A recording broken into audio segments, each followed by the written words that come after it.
में यूनुस की उस फैक्ट्री की जो कभी टेक्सटाइल का हिस्सा हुआ करती थी, कभी जूट उद्योग का हिस्सा हुआ करती थी, कभी दूसरी चीजों का, लेकिन अब वो टेरर का हिस्सा बनती जा रही है, क्योंकि वहां पर आरक्षण की आड़ में शुरू हुआ आंदोलन हिंदुओं के खात्मे तक आया और अब वहां पर ऐसी हालत हो गई है कि हर तरफ आगजनी है और भारत सबसे बड़ा दुश्मन दिखाई दे रहा है। बड़ी खबर से शुरुआत कर रहे हैं। बांग्लादेश में चल रहे टेरर कैंप और बांग्लादेश में अराकान आर्मी ने अब बड़ा आरोप लगाया है। अराकान आर्मी वही अराकान आर्मी जो कि म्यांमार की तरफ से रखाइन स्टेट में हमला कर रही है। बांग्लादेश के लड़ाके म्यांमार में हिंसा कर रहे हैं। रोहिंग्या शरणार्थी शिविरों के आसपास टेरर कैंप हैं। 11 आतंकवादी टेररिस्ट समूह वहां पर हैं। रोहिंग्या के शिविरों से बच्चों और युवाओं की भर्ती कर रहे हैं और बांग्लादेश में ऐसे टेरर कैंप चल रहे हैं। ये इल्जाम लगाया है अराकान आर्मी ने, जो म्यांमार में इस वक्त ब्रदरहुड अलायंस का एक हिस्सा है और वो बांग्लादेश के रखाइन स्टेट में जवाबी कार्रवाई कर रहा है। लेकिन म्यांमार के रखाइन स्टेट में अराकान आर्मी का अब कब्जा और मजबूत हो चुका है। सशस्त्र समूह अराकान ने म्यांमार की सेना को अब पीछे धकेल दिया है। इससे बांग्लादेश की जो बॉर्डर है उस पर अराकान आर्मी का होल्ड हो गया है, करीब 271 किलोमीटर का एरिया। रखाइन पर कब्जे के बाद अराकान आर्मी ने कहा कि बॉर्डर पार यानी बांग्लादेश से आकर लड़ाके टेररिस्ट म्यांमार में टेररिज्म कर रहे हैं, हिंसा कर रहे हैं। अराकान आर्मी का कहना है कि बांग्लादेश में रोहिंग्या के जो शिविर हैं, सेटलमेंट जगह हैं, वहां आसपास करीब 11 टेररिस्ट ऑर्गेनाइजेशन हैं जो काम कर रहे हैं। इनमें Rohingya Solidarity Organisation, Arakan Rohingya Salvation Army और अराकान रोहिंग्या आर्मी शामिल हैं। इन गुटों में लोग म्यांमार में हत्या, अपहरण, बलात्कार और दूसरे जघन्य अपराधों के लिए जिम्मेदार हैं। रिपोर्ट में अराकान आर्मी के हवाले से दावा किया गया कि बांग्लादेश में ट्रेनिंग लिए हुए ये लोग मोगडा और बुथिडोंग शहरों में सबसे ज्यादा वारदात कर रहे हैं। ग्लोबल अराकान नेटवर्क ने इल्जाम लगाया कि बांग्लादेश से आ रहे ये लड़ाके इस्लाम मानने वालों को यानी मुस्लिम आबादी को ढाल बना रहे हैं। ये गुट बांग्लादेश के रोहिंग्या शिविरों से युवा यानी जो बड़े लड़के हैं और अनाथ बच्चों की भर्ती करते हुए उनको लड़ने में ट्रेनिंग दे रहे हैं। अराकान आर्मी ने म्यांमार की जुंटा सरकार पर भी इन टेररिस्ट ग्रुप से संबंध रखने का आरोप लगाया। अराकान आर्मी का कहना है कि रखाइन में नियंत्रण के लिए जुंटा आतंकवादी संगठनों का इस्तेमाल कर रहा है। वहीं अराकान आर्मी ने बांग्लादेश और अपनी सीमाओं के भीतर आतंकवादी समूहों को फैलने का आरोप लगाते हुए कहा कि बांग्लादेश की सिक्योरिटी एजेंसी के लोग इन समूहों के सदस्यों की भर्ती और प्रशिक्षण में शामिल हैं।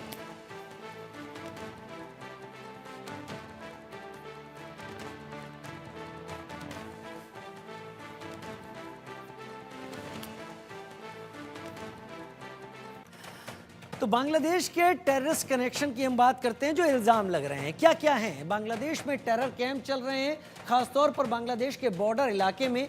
ये भारत में तो जमात इस्लामी की तरफ से पहले से एक्टिव थे, हुजी हरकत उल जिहाद इस्लामी, लेकिन इस तरीके के और ग्रुप्स अब म्यांमार को प्रॉब्लम दे रहे हैं। बांग्लादेश में जो रोहिंग्या लोग हैं उनके शिविरों के आसपास ये टेरर कैंप हैं। ये हम नहीं कह रहे, अराकान आर्मी जो कि वहां पर म्यांमार में लड़ रही है वो कह रही है। 11 टेररिस्ट ऑर्गेनाइजेशन इन रिफ्यूजीज, रोहिंग्या रिफ्यूजीज के कैंप के आसपास हैं। आरएसओ, एआरएसए और एआरए ये आतंकवादी समूह में शामिल हैं जो इस तरीके से इनको ट्रेन कर रहे हैं।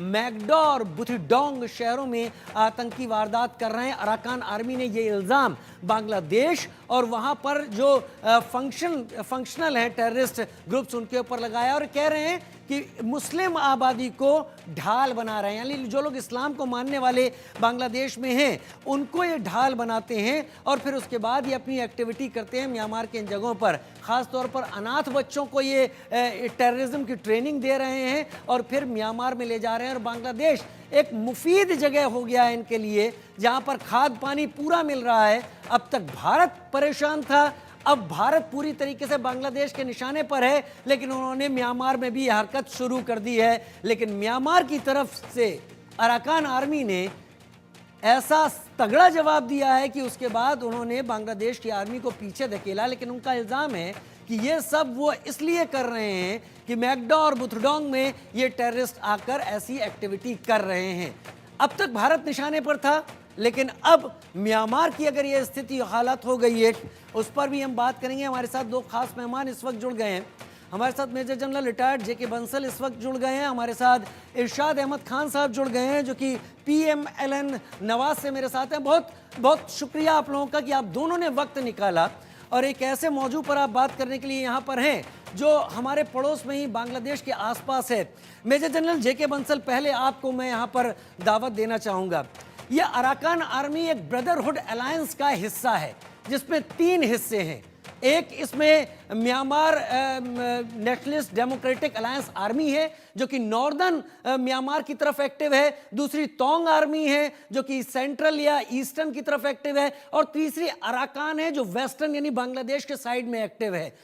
अराकान आर्मी ये इल्जाम लगा रही है कि हमें ये सारी 271 किलोमीटर की जमीन पर बांग्लादेश में इसलिए कब्जा करना पड़ा है क्योंकि यहां से रोहिंग्या रिफ्यूजी कैंप से टेररिस्ट वहां के बुथडोंग और मैगडो शहर में जाकर हमला करने, टेररिस्ट एक्टिविटी के लिए इन्वॉल्व थे। जुंटा गवर्नमेंट कुछ कर नहीं रही है और जुंटा गवर्नमेंट इनके खिलाफ है। हो क्या रहा है? अब तक तो भारत ही निशाने पर था। देखिए, ये जो सारा अगर आप इसको परिप्रेक्ष्य में देखें तो वहाँ जो जमात इस्लाम है और जो अलकायदा के साथ, और आपने बताया जैसे कि 11 और टेररिस्ट ऑर्गेनाइजेशन है, तो वहाँ पे वो रोहिंग्या को ट्रेनिंग दे करके डिस्टरबेंस पूरे एरिया में ही कर रहे हैं, जिसमें कि वो अराकान आर्मी को या उनको भी, उनके ऊपर भी अटैक कर रहे हैं। और उनका जो पूरे खित्ते में ही वहाँ पर जो पूरा एक जो है डिस्टरबेंस फैलाने का है। मैं यहाँ पे ये कहना चाहूंगा कि रिपोर्ट्स तो ऐसी आ रही हैं कि जो पाकिस्तान से कुछ ट्रेनिंग देने के लिए यहाँ पर आए हैं करीब 100 लोग, वो इन टेररिस्ट को, इनको सबको जो एक तरह का जो है अटैक, मतलब वो ट्रेनिंग दे रहे हैं और वो सारा गड़बड़ी फैला रहे हैं। अब देख, मैं इसमें एक ये भी कहूंगा, अराकान आर्मी की तो आपने बात कही, लेकिन अभी जो बांग्लादेश है वो पाकिस्तान के बहुत क्लोज होता जा रहा है। और क्लोज होने का कोई आपस में एक दूसरे का मेल तो है नहीं।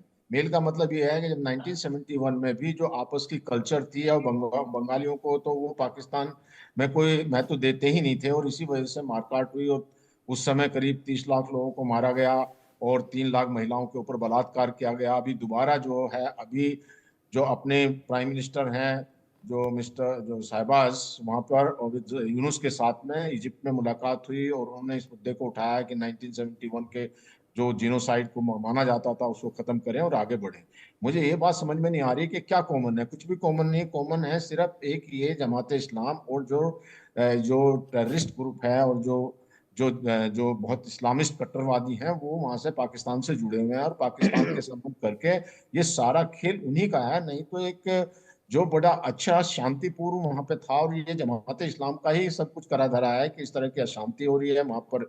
हिंदुओं के ऊपर भी अटैक हो रहे हैं, और जिसमें ये रिकॉर्ड पाया है कि 2200 अटैक जो है अभी 2024 में हुए हैं, जबकि हिंदुओं के ऊपर अटैक पहले भी होते रहे बांग्लादेश में, लेकिन उस समय 302 करीब रिकॉर्ड किए थे 2023 में। और अटैक तो बंगला वहां पे भी होते हैं पाकिस्तान में भी 112 हुए हैं इस ईयर में। तो ये हमारे जो राज्य विदेश मंत्री ने नहीं, ये, पाकिस्तान बेहतर होता जा रहा है या बांग्लादेश उससे ज्यादा आगे निकलने की कोशिश कर रहा है बंसल साहब? देखिए, पाकिस्तान बेहतर नहीं होता जा रहा। पाकिस्तान ने तो हिंदुओं को बिल्कुल खत्म ही कर दिया। वहां जब रहेंगे कम तो अटैक भी कम होंगे। जब वहां पे बिल्कुल चले ही गए हैं तो वो इसलिए कम हो गया। अब यहाँ पे भी जो है, जैसे 8% पॉपुलेशन बोलते हैं बांग्लादेश के अंदर में, अभी भी 1 करोड़ करीब 50-60 लाख लोग रहते हैं, तो इसलिए ज्यादा है तो ज्यादा अटैक हो रहे हैं। वहां कम है तो कम अटैक हो रहे हैं। तो ऐसा कुछ नहीं है, वो प्रवृत्ति में कोई बदलाव नहीं आया। वो तो चल रही है, प्रवृत्ति में बदलाव नहीं आया वहां की लोकल पॉपुलेशन का। और जो गवर्नमेंट का कोई जो उनके खिलाफ एक्शन नहीं है, वो कोई प्रिवेंट करने की कोशिश नहीं कर रहे। अगर ये ऐसी स्थिति होती तो ये पहले से भी अटैक होते थे, लेकिन जब शेख हसीना की गवर्नमेंट थी तो उनके ऊपर लगाम लगाया जाता था और काबू किया जाता था। अभी उसको खत्म, वो बिल्कुल जो वहां से जो टेररिस्ट थे उनको जेलों से जो है वो छोड़ दिया गया है। और टेररिस्ट को, जो जमात इस्लाम जो एक एसोसिएशन, जो पूरी तरह से ISI के साथ में एसोसिएटेड है, वो जो उनको उनके ऊपर से बैन हटा दिया गया। तो उसी का सबका कारण है कि ये जो सारे रीजन के अंदर में, खित्ते में एक अफरा तफरी का माहौल है। और ये एक भस्मासुर की तरह से बांग्लादेश काम कर रहा है, जो कि इनके खुद अपने पैरों में कुल्हाड़ी मार रहे हैं। और बाकी में जो उनके ऊपर कंट्रोल नहीं हो रहा, जो करीब ठीक। 2000 पुलिस वाले, आधे तो पुलिस वाले आ ही नहीं रहे, क्योंकि ये उनको भी मार रहे हैं, आपस में भी झगड़ा कर रहे हैं। ऐसा नहीं है कि हिंदुओं के ऊपर तो अटैक हो ही रहे हैं, लेकिन जो वहाँ के डिफरेंट ग्रुप हैं बांग्लादेश के, वो आपस में भी लड़ रहे हैं, झगड़ रहे हैं, और उसका फायदा जो है अभी जो वो भी चाहते हैं यूनुस भी, जिससे कि वो और सत्ता में बने रहे, क्योंकि वो इलेक्टेड तो है नहीं। नहीं, अब जो वो उन्होंने यूनुस ने टाइम तो बाय कर लिया है, उन्होंने 2026 तक की डेडलाइन दे दी है। इरशाद भाई मेरे साथ इस वक्त जुड़े हुए हैं पाकिस्तान से मेरे साथ। इरशाद भाई, सवाल मेरा आपसे ये है कि पाकिस्तान के अपने मसले क्या खत्म हो चुके हैं? जैसे खबरें आ रही हैं कि पाकिस्तान की आर्मी अब बांग्लादेश को ट्रेनिंग देगी, मेरा इस पर कोई दखल नहीं, कोई सवाल नहीं, वो चलता रहता है अलग अलग जगह। लेकिन क्या पाकिस्तान के अपने मसले खत्म हो चुके हैं जब इस तरीके से आप आगे बढ़ रहे हैं? बढ़ सकते हैं, लेकिन क्या ये इसको इस तरीके से देखा जाना चाहिए कि डिप्लोमेसी में ये चीज कॉमन है, भाई जब मौका मिला है तो उस मौके को भुना लेना चाहिए? बहुत शुक्रिया जी। मैं ये कहूंगा, देखिए अभी बंसल साहब फरमा रहे थे कि आईएसआई का हाथ है और आप कह रहे थे भारत निशाने पर है। मैं ये कहूंगा कि देखिए भारत के निशाने पर पूरा खित्ता है। भारत ने चूंकि ठानी हुई है कि अमन होने नहीं देना किसी भी सूरत में। आप ये देखिए कि एकदम से ये लोग म्यांमार वाले आ गए, पहले नहीं थे, पहले भी थे ये लोग, ये पड़ोसी थे उनके, तो क्यों हमला नहीं करते थे? क्योंकि भारत की बादशाही थी बांग्लादेश पे हसीना वाजिद के साथ मिलकर के। ये अपनी दहशतगर्दी खित्ते में बना रहे थे। आप लोग बॉर्डर के करीब अपने दहशतगर्दों को इकट्ठा कर रहे थे। अब आज जब उनको, आप लोगों को मालूम है, आपकी हुकूमत को मालूम है कि इस वक्त खित्ते में आपकी ताकत कमजोर हो रही है, तो आपने किसी न किसी तरीके से, किसी न किसी बॉर्डर के थ्रू, किसी ना किसी करीबी पड़ोसी के थ्रू, जहां आपने अपने दहशतगर्द पाले हुए हैं, जहां आपकी एजेंसी के लोग बैठे हैं, वहां से हमला तो करना है बांग्लादेशियों पे, बंगाली भाइयों पर। और दूसरा, आप जमात इस्लामी का नाम बार बार लेते हैं, देखिए जमात इस्लामी पाकिस्तान में भी है, बांग्लादेश में भी, ये लोग बड़े पुरअमन लोग हैं, ये कभी भी वायलेंस नहीं करते हैं, ये मैं आपको बात बता दूं। दूसरी बात, आप कर रहे हैं कि आईएसआई ट्रेनिंग दे रही है। देखें, उनको ट्रेनिंग की जरूरत नहीं है, उनके टाइगर्स खुद से मौजूद हैं बांग्लादेश के। बांग्लादेश की फौज भी मजबूत है और सीखी आप लोगों से है, हमसे नहीं। क्योंकि महकूम रहे वो आपके, सॉरी जी, वो महकूम रहे आपके 19 साल, इसने आपकी नानी अम्मा ने हुकूमत की, उससे पहले उसके बाप ने हुकूमत की। तो हमने ट्रेन नहीं किया, ट्रेंड आप ही लोगों ने उनको किया हुआ है। और वो हमेशा यही कहते हैं, आप ही लोग कहते हैं कि जब पिछवाड़े में सांप पालोगे तो काटेगा आपको, तो आपको अब काटेगा। देखिए मैं ये कहूं कि जैसे पाकिस्तान टीटीपी आपको काट रहा है। देखिए सुन लीजिए। दूसरी बात यह दूसरी बात यह है, देखिए बात हमेशा वो होती है, हक सच की करनी चाहिए आपको। इस वक्त बांग्लादेश का हाल क्या है? हाँ। बांग्लादेश का अभी सेटल होने दीजिए। मैं तो ये कहूंगा कि आपको नहीं चाहिए था कि अभी से आप उनके खिलाफ इस तरह का वायलेंस करवा दें पड़ोसियों से। इस तरह के एजेंट आपने दहशतगर्द अपने के थ्रू वहां एक जलाओ गिराओ की सियासत करें, तो नहीं करना चाहिए। आपको चाहिए कि अब आप बड़ा भाई, ठीक है इरशाद भाई, मैंने आपको बहुत मौका दिया, लेकिन आपसे मैं पूछना चाहूंगा, क्या आप ब्रदरहुड अलायंस के बारे में अच्छी तरीके से जानते हैं, वो क्या है? मैं तो ये कहूंगा, देखिए जब मैं एक बात कर रहा था कि खित्ते में अमन के लिए हमें सब कुछ चाहिए। मैं बहुत छोटा सा सवाल पूछ रहा हूं, मैं छोटा सा सवाल पूछ रहा हूं, क्या आप ब्रदरहुड अलायंस के बारे में जानते हैं, वो क्या है? तो मैं वही, सारा सवाल ही एक ही जवाब है मेरा कि देखिए ब्रदरहुड का, मैं उसका आपको नहीं पता इरशाद भाई, आपको वाकई नहीं पता ब्रदरहुड अलायंस क्या है?